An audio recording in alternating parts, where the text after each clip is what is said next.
This is a guitar amp. Yes, it is. If you want to know how to turn your laptop into a guitar amp, then this is the video for you. Hello, home music creators. So you are going to need a laptop, obviously. You will need an audio interface, such as this one, guitar cable to connect your guitar to the audio interface, and you will also need an amp sim. If you're not sure what an amp sim is, it's a piece of software that simulates a guitar amplifier. Simple as that, really. This effectively turns your laptop into a guitar amp and even into a full guitar rig with effects and cab simulation and all sorts of good stuff like that. There are free amp sims available, and we'll be using the free version of Amplitube in this video.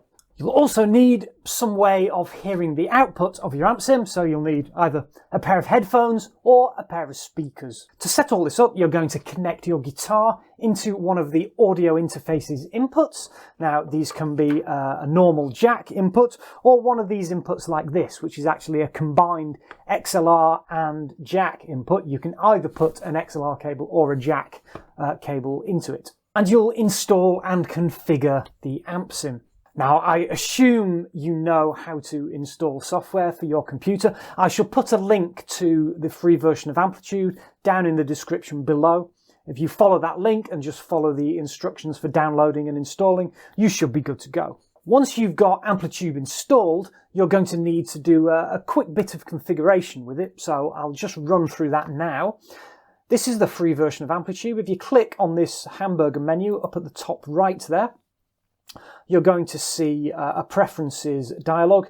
Only bit we concern ourselves with at the moment is this audio MIDI tab.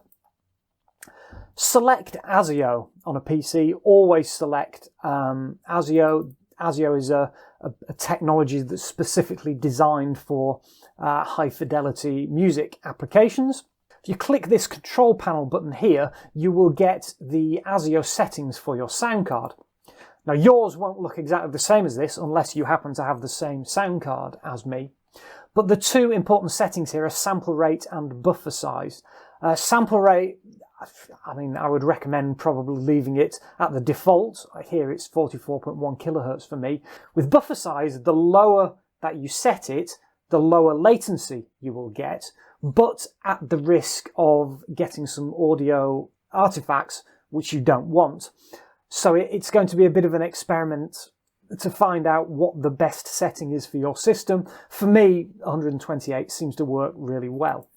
Now, the input device, you will select your audio interface. Whichever input you have plugged your guitar into on your audio interface, that's what you want to select for left and right channel here. I've plugged my guitar into input 2 on my interface, so that's why input 2 is selected. Output is where your speakers or headphones are connected. So here I've got my speakers connected to outputs 1 and 2 on my audio interface. So that's what I've set for left and right there. This is just a copy of the buffer size that we saw earlier when we pressed the control panel button. Once you've configured Amplitude, you need to set the levels correctly. The first place we do this is on your audio interface. Now, what you want to do is play your guitar and turn up the gain for the input that you've connected your guitar to until it starts to clip, and then back it off from that point a little bit. I'll show you on my interface. So if you look at input 2 here, this is what my guitar is connected to. If I just play my guitar, you can see it's green there around the gain knob. If I just turn it up, you can see that's gone red now. If I strum quite hard, that's red. Red means it's going into clipping. So if I just back it off a bit, okay, it's still going into the red. I'll back it off a bit more. Still going into the red, back off a tad more. Okay, I'm strumming as hard as I can there and it's not going into the red. So that suggests to me we've set the input level on the audio interface correctly. And then you want to do a similar thing with the input inside Amplitude. So you can see down here in the bottom left, we've got a little input control. Again, if I strum hard, Now you can see that that is not quite hitting the top there, the maximum. If I turn it up deliberately too much to show you it clipping,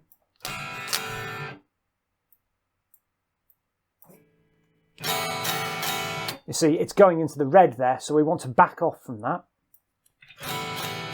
Still too much, still too much. Still a little bit. Back off again. Back off again.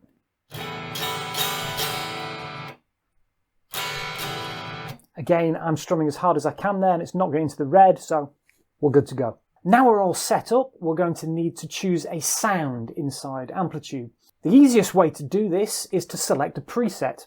Click this little folder icon here and you'll get a big list of all the presets that are available to you in Amplitude. Just pick one of these, just click it to select it, and that sound will now be configured in Amplitude for you. I'm going to select this one that I made earlier. And there we have it. We now have sound coming out of your computer.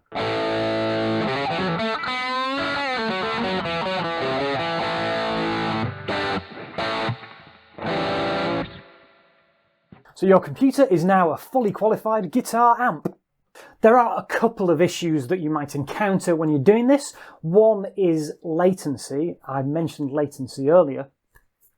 I do have a video on minimizing latency with AmpSims, which you can check out the link for in the description below. Basically, latency is a delay between when you play a note on the guitar and when you hear it coming out of your speakers or your headphones. The way to minimize latency is to change that buffer size setting we discussed earlier, but for more details, check out that latency video. And sometimes you can just get no sound at all and wonder what is going on. Usually this means that you've configured either your inputs or outputs or both incorrectly. So if this happens to you, go back and check those settings. Particularly make sure that the input you've selected is the actual input on your interface that you have connected your guitar to. So that's about it, how to turn your laptop into a fully qualified guitar amp. Now this video also has a companion article on homemusiccreator.com. This gives you more details on this process, including how to use a different amp sim to get your laptop functioning as a guitar amp. I'll put a link in the description below. Please go and check out that article. This is Paul from Home Music Creator signing off. See you in the next video. Cheers.